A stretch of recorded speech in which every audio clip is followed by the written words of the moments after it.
it's not just that we still need the human component. I think it's the only thing that matters in the future. Like when I look out 5+ years and what technology will be able to do for us, the human engagement piece is like the only thing that is differentiated. It's the only thing that we need, really.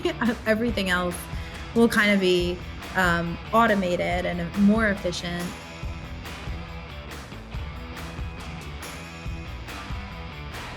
I'm Larry Sprung, your host for the Mitlin Money Mindset and founder and wealth advisor of Mitlin Financial. Today's guest is Dani Fava, Chief Strategy Officer at Carson Group. Dani Fava is a visionary in the world of financial services, known for her forward-thinking approach to strategy and innovation.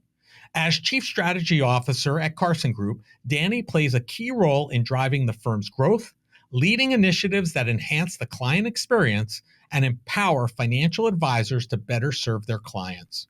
Her expertise in leveraging technology, data, and trends has positioned her as a trailblazer in the industry, helping to shape the future of financial advice.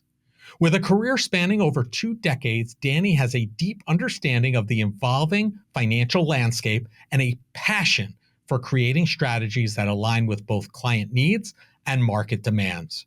Her insights and innovative mindset have earned her recognition as one of the most influential voices in financial technology and strategic planning. Join us as we dive into Dani's impressive career, explore her vision for the future of financial services, and learn how her strategic approach is transforming the way advisors and clients interact. Well, today I have Dani Fava, Chief Strategy Officer at the Carson Group.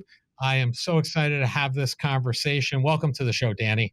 Thanks for having me, Larry. Yeah, so a little tidbit here. Dani is our first and only guest that has come on a second time.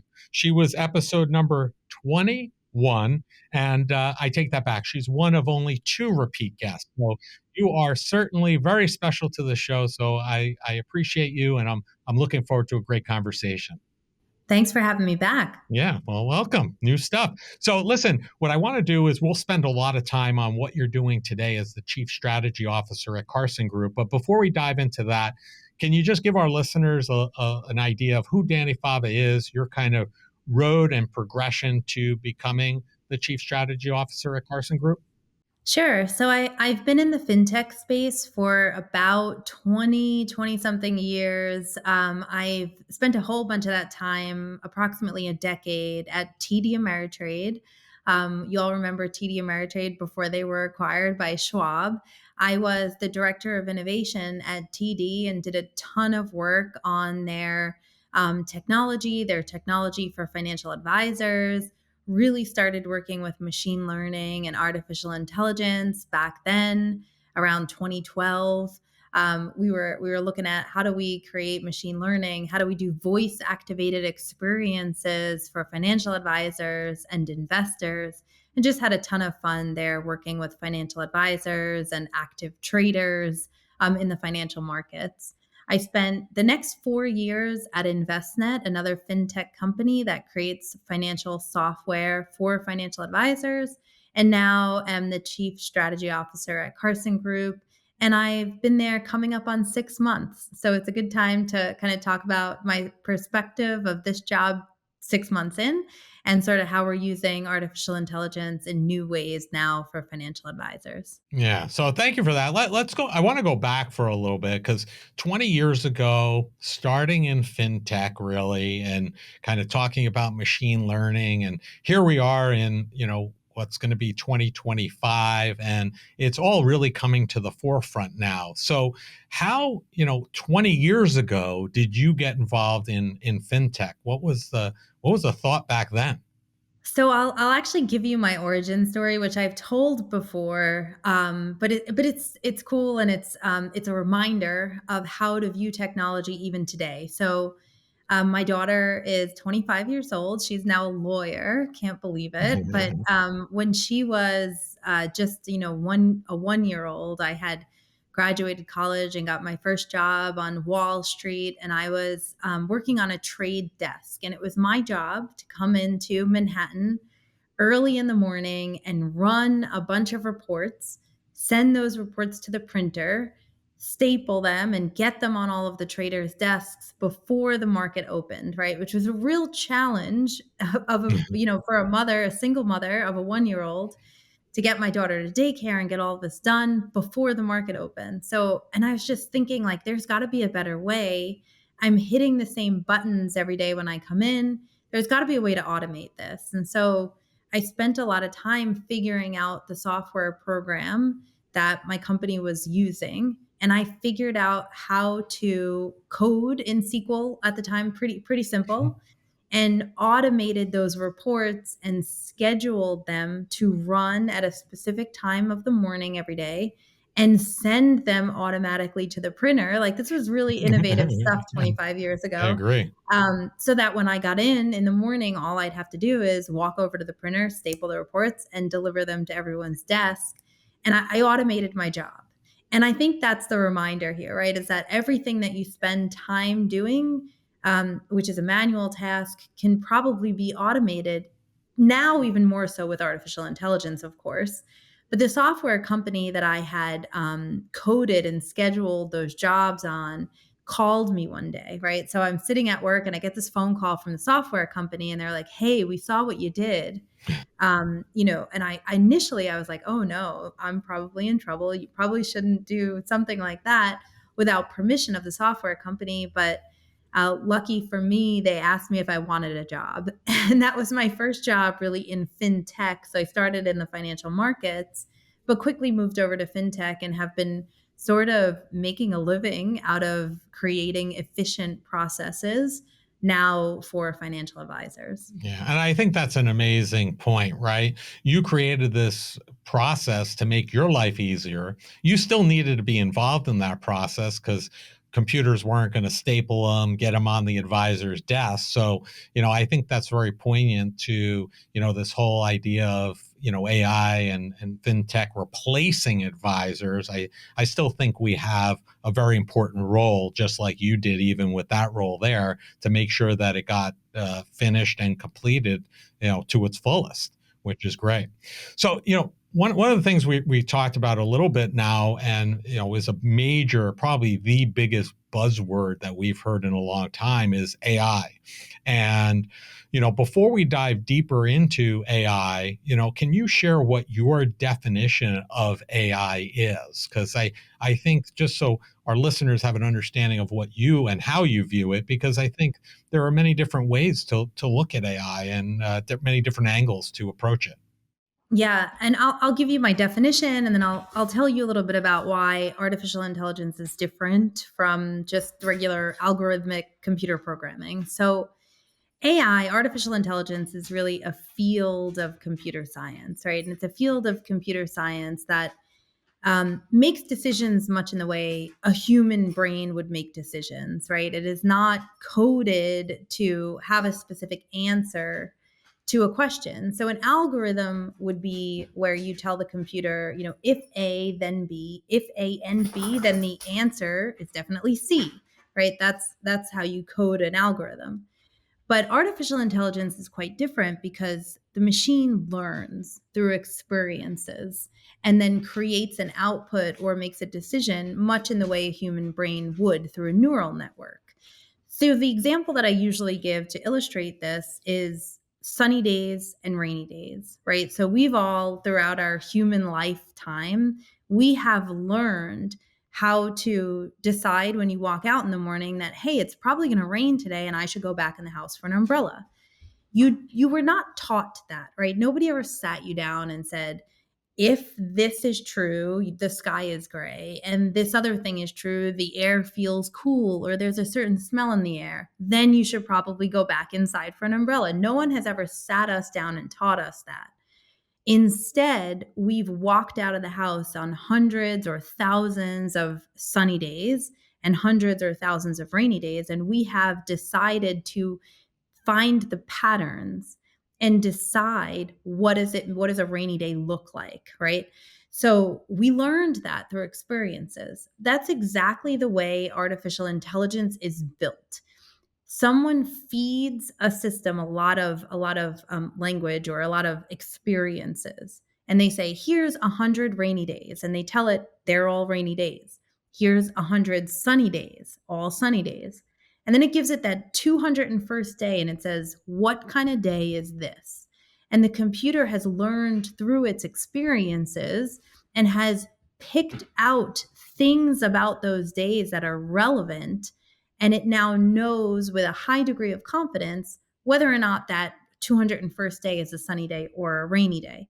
That's machine learning. That's how artificial intelligence is built, through feeding it a lot of facts and letting it kind of predict, using what it has interpreted, letting it predict what the correct answer is. Yeah, I love that analogy, and AI is already touching many of our lives and the people around us, often without them maybe even knowing about it. Right? How are people already seeing AI impact their lives, whether they realize it or not? It's there, right? But how is that happening? So much so. So there's so many things that we're using day to day that are artificial intelligent applications, whether that's chat bots that are answering us, or whether that's something simple like facial recognition to unlock your phone. Right, that's a form of artificial intelligence. It's predictive data analytics, that it's going to know that it's your face, whether you're smiling or frowning or squinting. It still somehow knows that it's your face because it's not an exact match, but it's able to predict the various kind of stages that your face may be in. A little more facial hair growth, still knows it's you. That's artificial intelligence. And so artificial intelligence has kind of made its way into our lives in these kind of ubiquitous areas. And I laugh at people who are like, oh, I'm really scared of artificial intelligence. And I'm like, well, you're already using it in a lot of different ways throughout your lives. If you've got a car that kind of does the intelligent sort of assisted parking, that's a form of artificial intelligence. There are a lot of ways that we don't even realize that it's kind of popping up in our everyday lives. We're experiencing it already. Of course, we've seen, this kind of artificial intelligent revolution with something called generative AI. And that generative AI is kind of the next level of artificial intelligence, where the AI creates something as an output, whether that be text or video or music or code. Generative AI can now produce something that historically a human being would have had to produce. ChatGPT kind of came out on the scene in November of 2022, amassed over 100 million users in 2 weeks' time, the fastest adoption we've ever seen from any technology by far. It kind of, including TikTok, it was multiple times faster than TikTok hit that level of adoption. And so we're seeing a lot more adoption, use cases, and ways that generative AI are sort of infiltrating people's lives and work, and the way we're thinking about the things we can automate or get assistance with. Yeah, I mean, AI is definitely revolutionizing and starting to change all of our lives. I mean, I think the most recent version or the newest version of the iPhone is going to have I guess more AI in it, because facial recognition, the Face ID is part and parcel to that. And I think as with most things new, especially, many fear mongers are out there about AI and their fear around it as well, right? In terms of some of those things you mentioned, creating code, creating video, creating audio. What would you say to those who are potentially fearful about what AI potentially can and will do? I think there are some reasons to be fearful. Like any new technology, there's going to be nefarious actors who use that technology to do things, to make crime easier or even more large scale. But that's been happening throughout the course of all technology innovation, right? If in the 1930s, if you were going to rob a bank, you'd walk in with a gun and you'd rob one teller at one bank, and now that we've got a network of banks, if you want to rob a bank, you'd probably go for the whole network. And that's just the exponential nature of crime. So that is, nothing new. There will be nefarious actors with any innovation. They will try to take advantage. There are ways to protect yourself, and that those ways are knowing what the risks are, number one, and really thinking about how do we protect ourselves from those risks, both personally and professionally. And I think the thing that's really interesting about artificial intelligence is that the thing that will save us is the thing that makes us most human. So one of the big risks I see about AI are, something called deep fakes, which is a way for artificial intelligence to recreate somebody's likeness, whether that be image, video, voice. All of those things can be replicated with artificial intelligence. Now, that means you could get a phone call one day and it could be someone on the phone who really sounds like your son asking for money, but is not, in fact, your son asking for money. Or you could get a video call from one of your clients asking for a money transfer, and it is, in fact, not your client on that video, but it very much looks like and sounds like your client's hard to differentiate. It's like, how do we protect ourselves from that risk? And the answer is in what we know about each other, right? So my family and I, we have a secret word. Only we know it. It's our family's favorite thing. It's the thing that, if you asked anyone in our family, what's your family's favorite thing, they would know it. That's our secret word. And so anytime I get a text or a phone call from one of my kids asking for money or personal information, it's good hygiene for me to always ask them the secret word, and they share it with me, and I know that that's an authentic request. Same thing with any conversation that you're having with a friend or a family member. Even if you haven't established a secret word, you can ask them something that only they would know, like, "Hey Larry, how was your road trip this weekend?" Right. And, I know that you took a road trip this weekend because we spoke about it briefly. It's something that I know about you that that an artificial intelligent bot wouldn't know, right? So that's like the way that we keep ourselves safe is the very thing that makes us human, which is the relationship that we have with each other. So although, there are risks, there are always risks with new technology. It will be used by nefarious actors. There are ways for us to be aware of what the risks are, and there are ways to continually protect ourselves against those risks, which are pretty, accessible. I'm not talking about going out and buying a whole new, cybersecurity stack.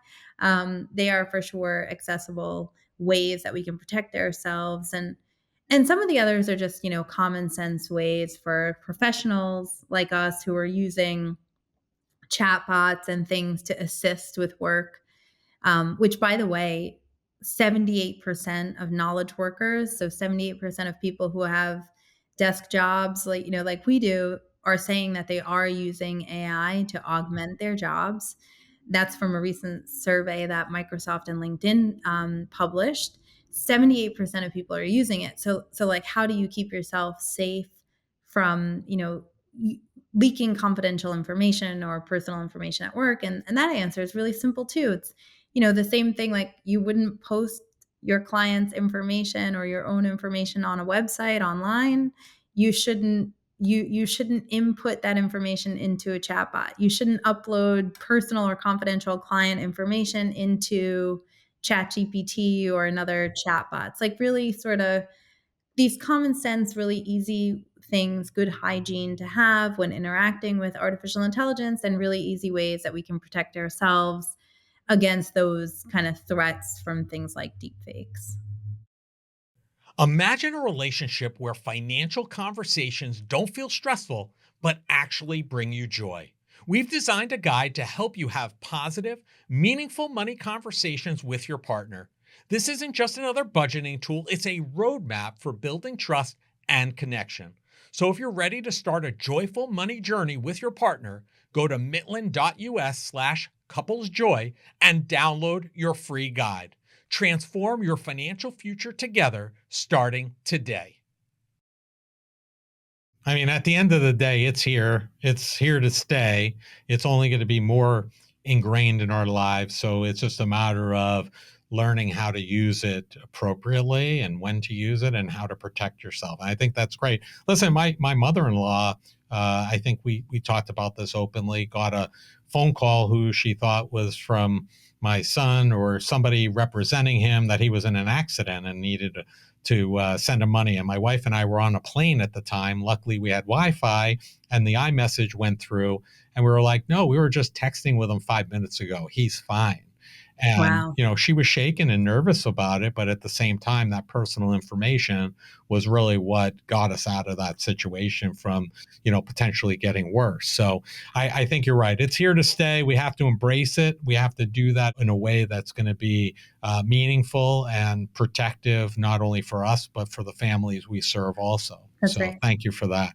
So, you and and I'm going to take a little bit of a shift here. You and I have known each other for many years, going back to your days at TD. And now we're both part of the Carson community.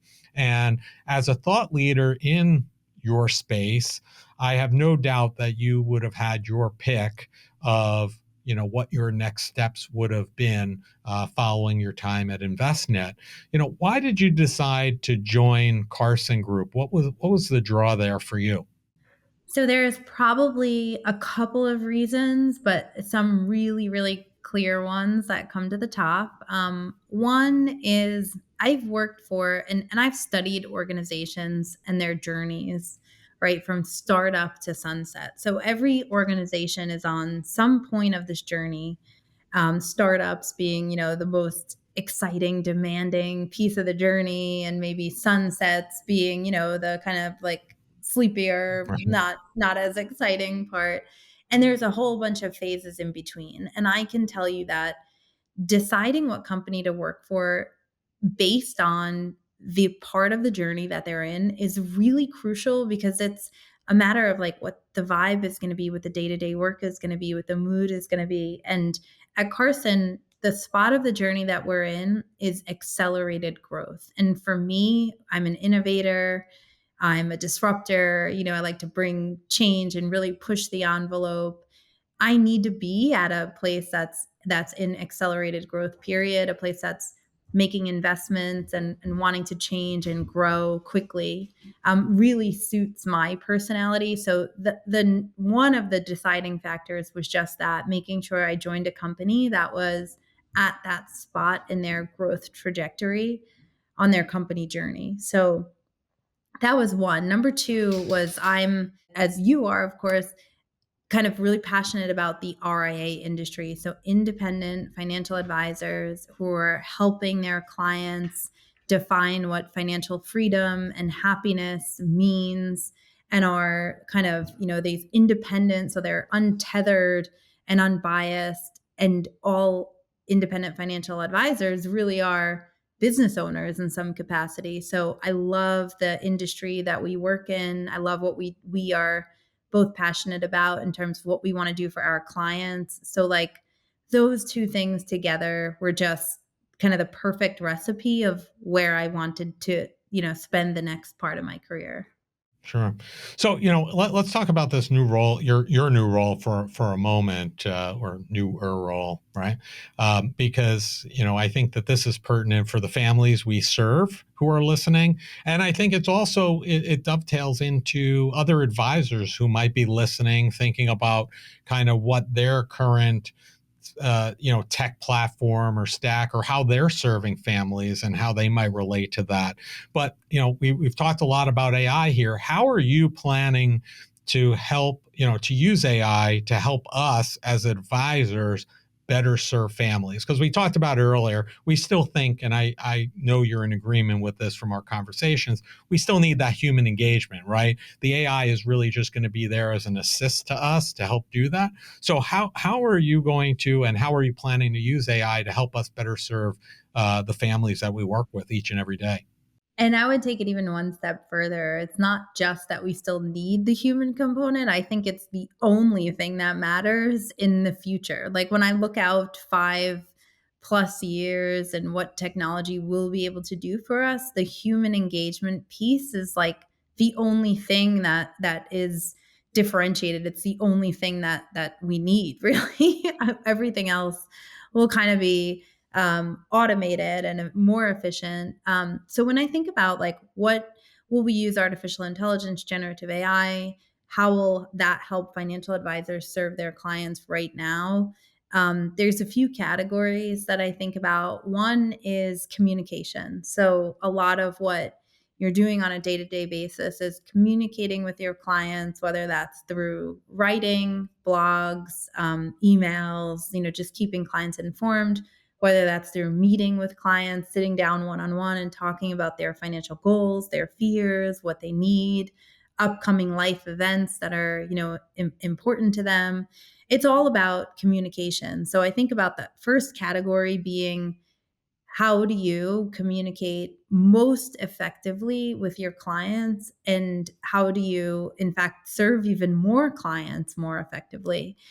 And that all comes down to communication. So some of the things that we're doing at Carson are we're enabling advisors to have AI assisted meetings, which means sidecarring that meeting with a bot that will do meeting transcription and summarization. And the most important thing is capture follow ups so that you never miss something that you said you were going to do. If you said you were going to send your client some information about HELOCs or about interest rates, the AI is capturing that. It's updating our CRM, Salesforce, and it's reminding you to do that until you complete that task, right?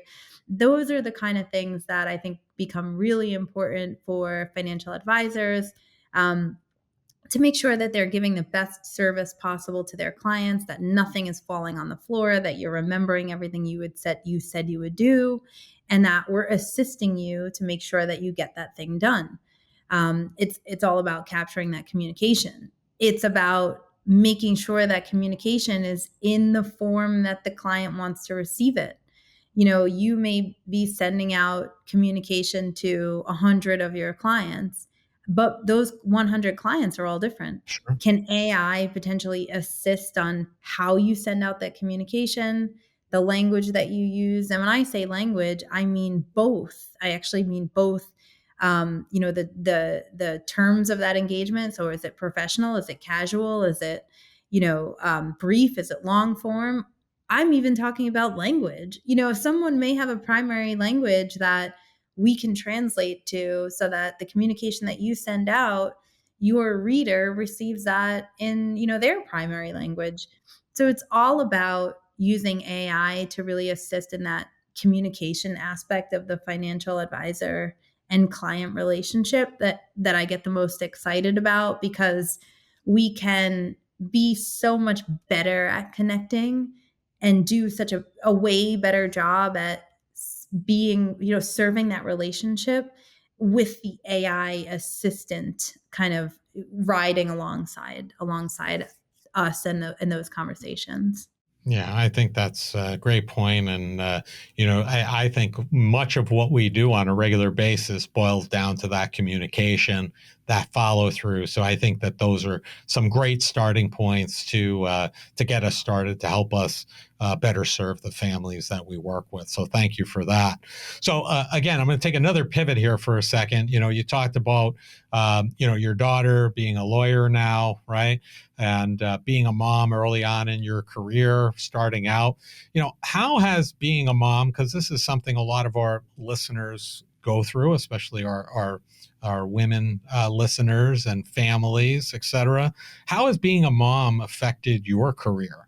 I think in a lot of ways, starting from the, resiliency, number one, and, necessity, right? Like, you learn really early on being a parent, especially a single parent that I was, that, it's through necessity that you have to figure these things out, right? You have to figure out, how can I do a great job and also, get my daughter to daycare with everything that she needs. And at first, it's necessity. And that leads to resiliency. You've got this incredible perspective when you're a working mother, that, of what you need to do, how you need to do it, how you need to connect with people, and really what's important, not only what's important to you, but what's important to them, right? So it's a different driver that I think I've had through my career. It's not about, you know, making somebody rich, right? So let's like take the form of being a financial advisor. You can think of it as I want to make my client as much money as possible, or you can think of it as I want my client to experience financial freedom and happiness.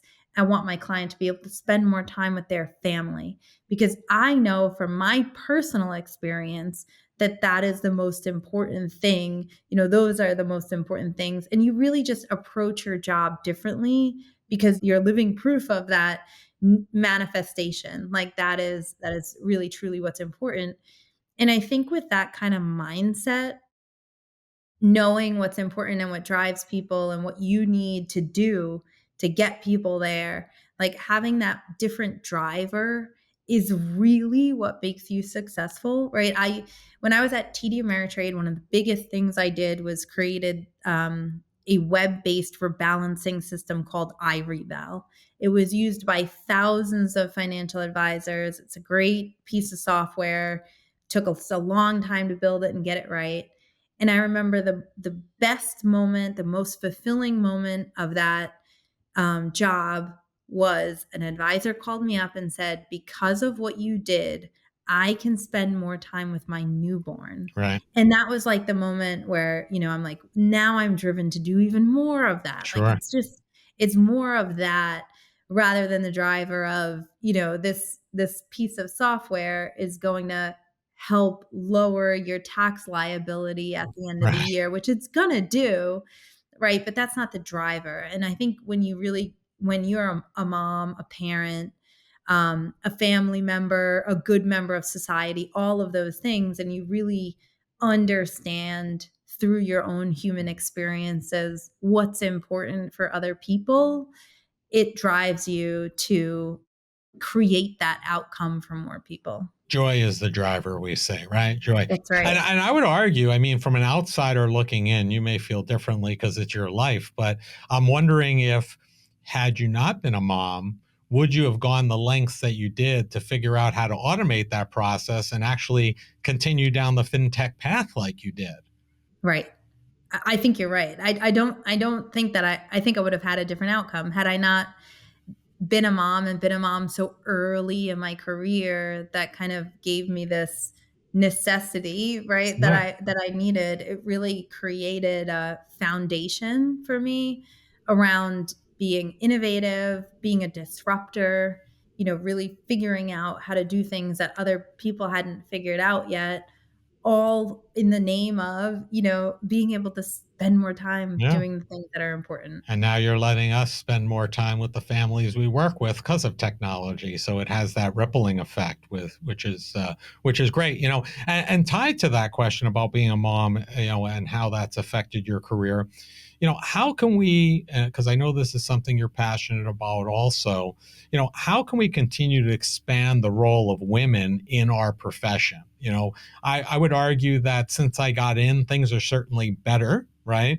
And I think things have a tendency to take longer than we want to, and in manifestation and coming to be. But how can we work towards expanding the role of women in our profession? And I'm like gonna give you sort of the same answer. I really think by adopting more technology, it pushes our industry in a direction where the traditional female skill set is actually the most important skill set that we need moving forward. So when I think about technology and all of the things it promises to do in the future, right? Market inefficiencies become almost obsolete. Any sort of need for math and science experts almost become obsolete. So like the traditional STEM skills that have been traditionally done by men, right, more so than women, Sure. those start to become what is automated. And when you think about what can't be automated, it's empathy, understanding, human connection, the ability to get your clients to talk about their hopes and fears and dreams. the ability to connect people together, those skills become the most important, most needed skills in the future of our profession. So I think naturally, as we adopt more technology and automate more of those kind of math and science skills, inevitably we open up more opportunities for more traditionally speaking female roles, and we need more women in the industry to um, we need their skills. They're the Yeah. ones who are going to do the jobs of the future. So I think we're headed in that direction quite naturally. Well said, and I haven't heard that stance before, and it makes a lot of sense. So hopefully, all the technology you're rolling out for us will help us lead down that path as well. So, Danny, it's always a pleasure having you on, and as you know from your last appearance, we always ask all of our guests the same last question, which is because we're all about joy here on the Mitlin Money Mindset, which is what did you do today that brought you joy and put you in the right mindset for success? Oh man, definitely talking to you. This was definitely the thing that reset my. It's always good to talk about the reason why we do our jobs. Always good to connect with friends. You and I, like you said, we go way back. It's so good to sit down and talk to you. So being on your podcast for sure was the thing that brought me joy today. I appreciate that. And listen, we're going to have all of your information in the show notes, Danny. But if people want to learn more about you and your journey or what you're doing in your chief strategy officer role at Carson Group, what's the easiest and the best place for them to learn more? I've been most active on LinkedIn. LinkedIn is kind of the social media site that have leaned into over the past year. So you can find me there. I'm definitely open to connect. I've got a lot to say, and I share, always sharing my thoughts or my travels on LinkedIn. So feel free to connect with me over there. Awesome. Well, thank you, Danny. We are looking forward to seeing all the great things that you're going to help us as an advisory firm with, and those tools that our families are going to benefit from as a result. And we're really excited that you're here. And I can't wait to see what's next and what's next. So thank you for sharing and enjoy your day. Thanks, Larry. Great to be here. I want to thank Dani Fava for being a guest on the Mitlin Money Mindset. Dani is innovating and utilizing her knowledge of technology to allow us to serve our families in the best way possible. Technology is a tool to help enhance the relationships we have with them, not a replacement. The Mitlin team was thrilled when we learned Dani was joining the Carson family in 2024. Having known her personally for the better part of a decade, I knew this was going to mean some great things were coming. Dani's imprint is starting to be seen by advisors and families alike, and we are all excited to see what is next. Dani Fava and the Carson Group can be found across most social media platforms. All the contact information needed to find them can be found in the show notes.